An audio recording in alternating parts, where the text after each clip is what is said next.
যেদিন ৮ বছর বয়সে মায়াকে ১৬ বছরের আলভির সাথে জোর করে বিয়ে দেওয়া হয়, ওই দিনই আলভির রাগে ক্ষোভে বাড়ি থেকে বেরিয়ে ফুফুর বাড়িতে গিয়ে ওঠে। এরপর আর নিজের বাড়িতে মনের ভুলেও পা রাখেনি, বাবা মায়ের সামনেও আর যায়নি। বাবা মা দেখা করতে আসলেও দেখা করতো না। ফুফুর বাড়িতে থেকে ইন্টারমিডিয়েট পাস শেষ করেন। পড়াশোনার সব খরচ ওর বাবা আলতাফ মাহমুদ দেন। একটা মাত্র ছেলে, না দিয়ে উপায় কি?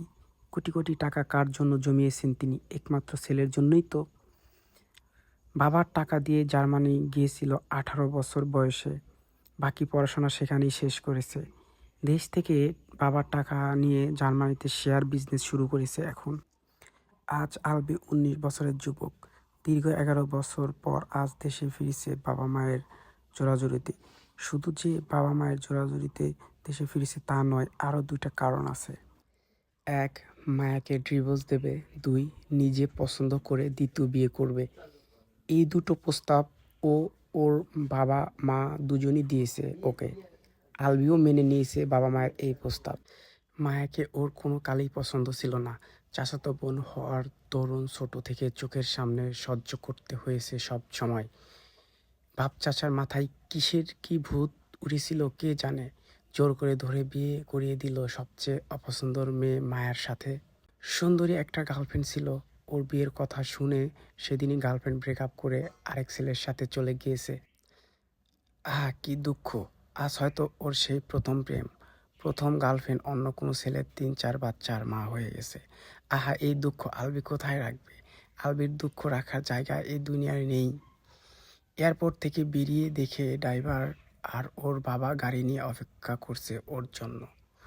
কোনো কথা না বলে চুপচাপ গিয়ে গাড়িতে উঠে বসে। দীর্ঘ 13 বছর পর আজ বাড়িতে ফিরে যাচ্ছে। 13 বছর পর মায়াকে দেখবে আজ। নিশ্চয় এই মেয়ে এখনো আগের মতোই হ্যাংলা পাতলা রোগা পটকা ঝুলঝুলে রয়ে গেছে। ছোটবেলায় খাবার খেতে চাইতো না, 2-3 জন চেপে ধরার পর খাবার গেলাতে হতো মায়াকে। গিলতে চাইতো না, উপরে ফেলে দিত মুখের খাবার। পুরনো কথা ভাবতেই গা গুলিয়ে উঠে আলবির। সে কি বিশ্রী দেখতে লাগতো তখন মায়াকে। দেখলেই বমি চলে আসতো। খাবার মুখে পুরে দিয়ে মুখ চেপে ধরে রাখতে হতো, তাহলেই খাবার গিলতো মায়া। পরনের পোশাক একটু সময়ের মধ্যেই নোংরা করে ফেলতো। একটু কিছু হলেই গলা ছেড়ে কেঁদে কেটে পুরো বাড়ি মাথায় তুলতো। পানি পেলেই সেই পানি ফ্লোরে ফেলে ল্যাটা দিয়ে বসে থাকতো পানির উপর। সর্দি লাগতো 2 দিন পর পর। নাক মুখের কি হাল করে যে রাখতো, ছি ছি। এখনো এই মেয়ে বোধহয় আগের মতোই রয়ে গেছে। শরীর ঝাঁকি দিয়ে সোজা হয়ে বসে আলবি। বাড়ি ফিরে আগে মায়াকে তালাক দেবে, তারপরেই আলবির শান্তি পাবে। এই মেয়ের জন্য এত বছরেও আলবি শান্তি পায়নি। খাচ্চুন্নি মেয়ে একটা। 11 বছর আগে রেখে যাওয়া নিজের মাতৃভূমি তাকিয়ে তাকিয়ে দেখতে থাকে। অনেক পরিবর্তন হয়ে গেছে ঢাকা শহর, এখন আর আগের মতো নেই। বাড়ির দরজা পেরিয়ে ভেতরে প্রবেশ করার সাথে সাথেই কোথা থেকে যেন একটা ডিম এসে সোজা আলবির মাথার উপর ভেঙে যায়। হতভম্ব হয়ে দাঁড়িয়ে যায় আলবির সাথে ওর বাবা আলতাফ মাহমুদ। আলবি বোঝার চেষ্টা করে ওর মাথায় আর মুখের উপর এমন আঠালো গন্ধযুক্ত কি পড়ল। সানগ্লাস সরিয়ে নিচের দিকে তাকাতেই দেখে ভাঙা ডিম পায়ের নিচে পড়ে আছে। আর ওর পুরো মুখ শার্ট ডিম দিয়ে নষ্ট হয়ে গেছে। নিজের এমন অবস্থা দেখে চিৎকার করে ওঠে। ওর এক চিৎকারে সবাই এসে হাজির হয় ড্রয়িং রুমে। আলবির সামনের দিকে তাকিয়ে দেখে অতিমাত্রায় সুন্দরী এক রমণী কাচু মাচু মুখ করে তাকিয়ে আছে। দেখা মাত্রই আলবির নজর আটকায় মেয়েটার দিকে। মিডিয়াম হাইট, গোলগাল ফর্সা, গাল দুটো রসগোল্লার মতো ফোলা ফোলা। আলবি বিড়বিড় করে বলে, এই মেয়েকে বিয়ে করব আমি। একদম আমার মনের মতো এই মেয়েটাকে দেখতে, আমার কল্পনার রাজকন্যা। পাশ থেকে একজন জোরে মেয়েটাকে ধমক দিয়ে বলে, মায়া কি করলি এটা? কার মাথায় ডিম ভাঙলি গাধি? মায়া বলে, আমি তো ভাইয়ের দিকে ছুড়ে দিলাম। মাঝখানে কোথা থেকে এই লম্বা চওড়া খাম্বা লোকটা এসে দাঁড়িয়ে গেল? আমার কোনো দোষ নেই, সব দোষ এই লোকের। সে কেন সামনে এসে দাঁড়ালো?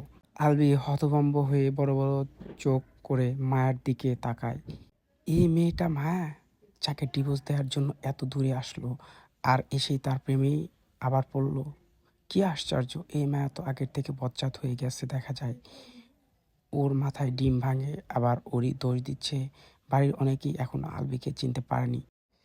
বড় বড় চোখ করে তাকিয়ে আছে, এই ছেলেটা কে, বাড়িতে এসেছে কেন? আলবি 16 বছর বয়সে বাড়ি ছেড়েছিল, আর 18 বছরে দেশ। তখন ছিল শুকনো সিমসাম গড়নের, গালে দাড়ির অস্তিত্ব ছিল না। ফর্সা ছিল, তবে এখনকার মতো এত উজ্জ্বল ফর্সা না। এত বেশি লম্বাও ছিল না তখন, 6 ফুটের বেশি লম্বা, তবে হয়তো। গাল ভর্তি ঘন কালো চাপ দাড়ি, সিল্কি চুলগুলো স্টাইল ভরা কাটা, উজ্জ্বল ফর্সা গায়ের রং, জিম করা বডি, বলিষ্ঠ দেহের অধিকারী পুরুষ। আগের আলবির সাথে এই আলবির কোনো মিল নেই। এতগুলো বছর পর দেখে সহজে না চেনাটাই স্বাভাবিক। তার মধ্যে আবার ডিম ভেঙে মাথার আর চুলের লেপ্টে গেছে। কুসুম ভেঙে যাওয়ার কারণে চেহারা বোঝা যাচ্ছে না সেরকমভাবে। জার্মানি যাওয়ার পর একটা দিনও ভিডিও কলে কারোর সাথে কথা বলেনি। কোনো কিছুই প্রয়োজন হলে বাবার কাছে মেইল করত, ফোনে কথা বলতো না বাবা মায়ের সাথে। মায়ের ইমোশনাল মেইল পাওয়ার পর 2টো পিক পাঠিয়েছিল শুধু। এই কারণেই আলতাফ মাহমুদ প্রথম দেখেই ছেলেকে চিনতে পেরে গেছেন, নয়তো উনিও বোধহয় সহজে চিনতেন না। বাকি সকলের মতো ওনারও বেগ পেতে হতো ছেলেকে চিনতে। আলবির বাবা মা বাদে বাড়ির কেউ জানতো না আজ আলবি বাড়িতে আসবে, তাই কেউ বুঝতে পারছে না ছেলেটা কে। ছেলেকে দেখেই দৌড়ে এগিয়ে আসেন আলবির মা ঐশী রহমান। ছেলেকে জড়িয়ে ধরে উদ্যত হয়ে আলবি সামনে হাত বাধা দেয়। স্টপ, ওয়াশরুম কোন দিকে আগে সেটা বলো। ঐশী রহমান হাত উঁচু করে দেখিয়ে দেবেন, তার আগে আলবি নিজেই দ্রুত পায়ে এগিয়ে যায় সেদিকে। নিজের বাড়ির ওয়াশরুম কোন দিকে সেটাই ভুলে গিয়েছিল এত বছর বাইরে থেকে। এখন মনে পড়েছে, ওই লোকটা কে চাচ্চু? মায়ের কথা শুনে পেছন ফিরে তাকায় আলবি। বজ্জাত মেয়ে নিজের জামাইকেও চেনে না। আসার সাথে সাথেই দিল মেজাজটা বিগড়ে। ওকে এখনো যে ব্যঙ্গ থাবা দিয়ে অজ্ঞান করে দেয়নি সেটাই অনেক। নেহাত এতগুলো বছর পর দেখে প্রেমে পড়েছে বলে, নয়তো আজ খবর ছিল মায়ের। ওয়াশরুমে ঢুকেই ওয়াক ওয়াক শুরু করে, বমিও করে দেয় বোধহয়। একে তো কাঁচা ডিমের বিশ্রী গন্ধ, সেই সাথে মাথা মুখ ডিম দিয়ে একাকার হয়ে গেছে। মুখে ঢুকেও গেছে একটু। বেচারা বাড়িতে আসার পর সাথে সাথেই বউয়ের কাছে স্পেশাল ওয়েলকাম পেল। অন্যরা দেয় ফুল, আর বউ দিল ডিম। কোনো ব্যাপার না, এইটুকু সহ্য করাই যায়। এত সুন্দর বউটাকে তো আর মারা যাবে না। কি হলো চাচ্ছু, বলো না, লোকটা কে, কাকে ধরে নিয়ে আসলে আবার? আলতাফ মাহমুদ গম্ভীর স্বরে বললেন, ওটা আলভি। আলবি নামটা শুনতে চমকে ওঠে মায়া। তরিঙ্গ গতিতে ঘাড় ঘুরিয়ে তাকায় ওয়াশরুমের দিকে। ওটা আলবি ছিল? সেই আলবি যার সাথে 13 বছর আগে ওর বিয়ে হয়েছিল, ওটা আলবি? হৃদস্পন্দন বেড়ে যায় বহুগুণ, অস্থির হয় হৃদয়। মায়ের সাথে সাথে বাড়ির বাকি সদস্যরাও চমকে ওঠে আলতাফ মাহমুদের কথা শুনে। আলবি আজ বাড়িতে আসবে কই, তারা তো কেউই জানতো না। দেশে এসেছে কবে? আজকেই আসলো নাকি আরও আগে এসেছে? মায়ার মা মেহবুবা মেহের অবাক হয়ে বলেন, আজ আলবি বাড়িতে আসবে, আগে তো বললে না আলতাফ। আলবির দাদি বলেন, কথা বলছো না কেন আলতাফ? এটা আমাদের আলবি। হ্যাঁ, ও আজ আসবে এটা আমি গত রাতে জানতে পেরেছি। আমাদের কাউকে বলেনি, কারণ বাড়িতে আসলে তো দেখতেই পাবে। কি মনে করে এতগুলো বছর পর দেশে আসলো? বড় ভাই যা বলেছিল তার জন্য? এতগুলো বছর এত বুঝিয়েও দেশে আনা গেল না, আর এই কথা শোনার সাথে সাথে দেশে চলে আসলো। ভালোই হয়েছে, আমার নাতনিটা মুক্তি পাবে। দাদির কথা শুনে মায়ার শুকনো মুখ আরো শুকিয়ে যায়। কি থেকে মুক্তি পাওয়ার কথা বলছে দাদি? আলবি কি ওকে ডিভোর্স দেওয়ার জন্য এতগুলো বছর পর বাড়ি ফিরে এসেছে? সেটাই হবে হয়তো। 3 দিন আগে বাড়ির সবাই মিলে কি নিয়ে যেন আলোচনা করলো। মায়া যেখানে ছিল বলে ওকে জোর করে রুমে পাঠিয়ে দিয়েছিল। সেদিন হয়তো এমন কিছু নিয়ে আলোচনা হয়েছিল। মায়া আলবিনা বাবা মায়ের তৃতীয় সন্তান। বড় ভাই মায়ান, ছোট ভাই মাহিত মায়াস বাবা আহনাফ মাহমুদ, মা মেহবুবা মাহের। আলবি আহমেদ বাবা মায়ের একমাত্র সন্তান। ছোট একটা বোন ছিল, 4 বছর বয়সে ডেঙ্গু জ্বরে আক্রান্ত, পৃথিবীর মায়া ত্যাগ করে চলে গেছেন। বাবা আলতাফ মাহমুদ, মা ঐশী রহমান। মায়ের বাবা আহনাফ মাহমুদ বাড়ির বড় ছেলে, মেজ মায়ের ফুফু আঞ্জারা আর ছোট আলবির বাবা আলতাফ মাহমুদ। মায়ের দাদা মারা গেছেন অনেক বছর আগে। বাড়ি আর ব্যবসা 2 ভাই আর বড় ছেলে মাহির সামলায়। মাহিদ অনার্স ফাইনাল ইয়ারে স্টুডেন্ট, বয়স 23 বছর। সবার বড় মাহির, তারপর আলবি, তারপর মাহিদ আর সবার ছোট মায়া। মায়া অনার্স 2য় বর্ষের স্টুডেন্ট, বয়স 21।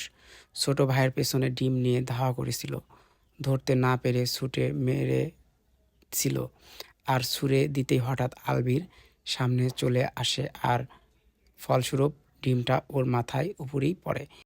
ওয়াশরুম থেকে বেরিয়ে আসে আলবি। পুরো ড্রয়িং রুম জুড়ে পিনপতন নীরবতা, কেউ কিছু বলছে না, সবাই চুপচাপ দাঁড়িয়ে আছে। আলবির পায়ের শব্দ পেয়ে সেদিকে তাকায় সবাই।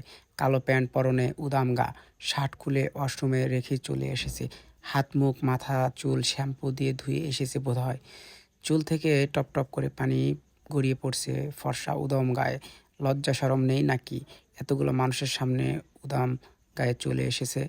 বিদেশে থেকে নির্লজ্জ হয়ে এসেছে বোধহয়।